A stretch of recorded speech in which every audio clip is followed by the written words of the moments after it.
महाराष्ट्रातील कानाकोपऱ्यातील राजकीय, सांस्कृतिक, क्रीडा, शैक्षणिक, आर्थिक, आध्यात्मिक, सामाजिक व गुन्हेगारी वृत्तांचा आढावा देणारं न्यूज चॅनल म्हणजेच ब्रेकिंग न्यूज लाईव्ह नाशिक। आम्ही दाखवतो देशाची सत्य परिस्थिती।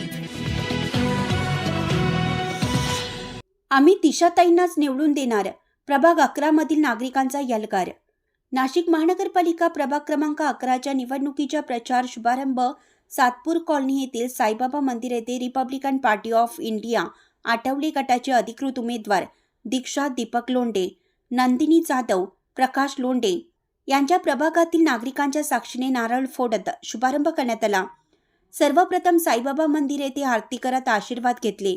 या प्रचार शुभारंभामध्ये हजारो कार्यकर्ते, नागरिक आणि पक्ष पदाधिकाऱ्यांची मोठी गर्दी उसळली होती।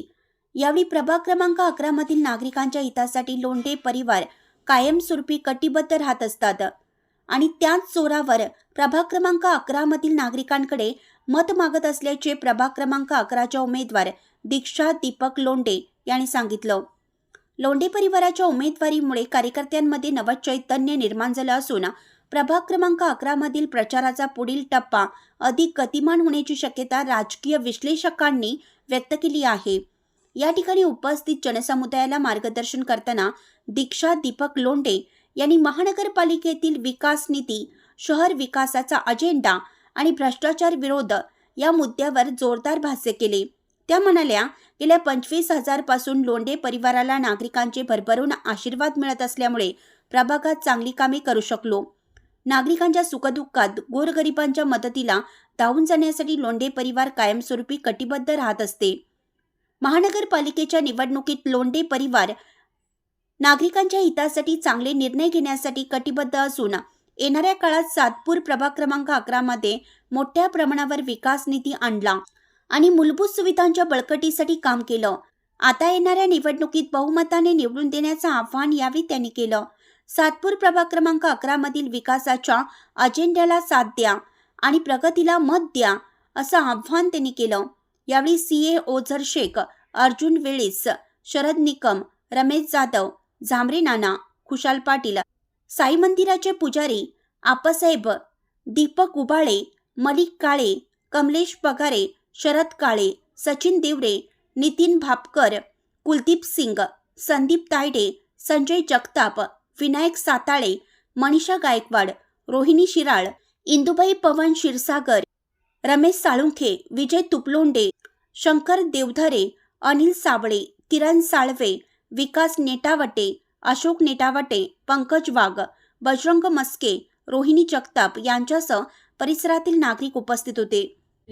प्रचाराचा या ठिकाणी शुभारंभ होत आहे आणि या शुभारंभ प्रसंगी सन्माननीय सगळे मान्यवर आणि आपण सगळे जमलात त्याबद्दल मी आपलं स्वागत आणि सर्वप्रथम आभार मानते।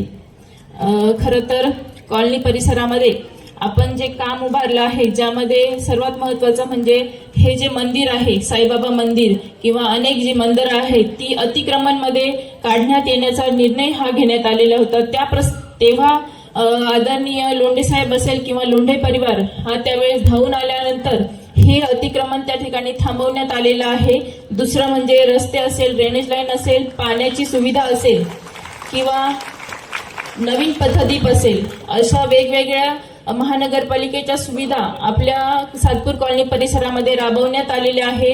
नवीन पाण्याचा जलकुंभ उभारण्यात आलेला आहे। त्याचप्रमाणे आपल्या सगळ्यांना माहीत आहे की दरवर्षी आपण गणपती उत्सव हा सातपूर कॉलनी आनंदछाया या परिसरामध्ये मोठ्या श्रद्धेने आणि मोठ्या उत्साहामध्ये पार पडत असतो। त्यावेळेस तुम्ही सगळे नागरिक मोठ्या संख्येने त्या ठिकाणी आशीर्वाद घेण्यासाठी येत असतात। आपण दरवेळेस नवीन नवीन देखावे त्या ठिकाणी उभारत असतो। एक वेळी आपण वैष्णवी देवीचं केलं होतं, सप्तशृंगी असेल, असे वेगवेगळे देखावे आपण तिथं चालू करून आपण नागरिकांच्या सेवेसाठी नेहमी तत्पर राहत असतो। किंवा अनेकांच्या नोकरीचा विषय असेल तर आदरणीय माझे मिस्टर दीपक नानाजी लोंढे हे वेळोवेळी आपल्या यंग मुलांना मदत करत असतात। रोजगाराच्या संधी आपण आमच्या परिवाराच्या माध्यमातून उपलब्ध करून देत आहोत। आणि महत्त्वाचं म्हणजे आपण बघितलं असेल, जो कोरोनाचा काळ आला होता 2019 मध्ये, तेव्हा मला नाही वाटत कुठलाही उमेदवार हा कोरोनाच्या काळामध्ये बाहेर पडला असेल तेव्हा तेच त्यांचं घर किंवा कुटुंब सांभाळत होतं. फक्त लोंढे परिवार होता की जो प्रत्येकाच्या मदतीसाठी धावून येत होता.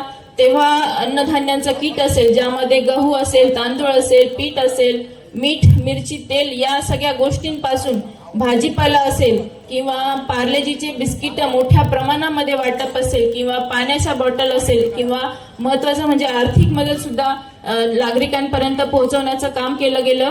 कारण की लॉकडाऊनमध्ये कुणीही घराबाहेर पडू शकत नव्हतं किंवा नोकरी संबंधी बाहेर पडू शकत नव्हतं. त्यामुळे इन्कम स्रोत त्या ठिकाणी बंद पडलेले होते. अशा वेळेस सुद्धा लोंढे परिवाराने उभं राहून आणि अनेकांची मदत ही त्या ठिकाणी केलेली आहे.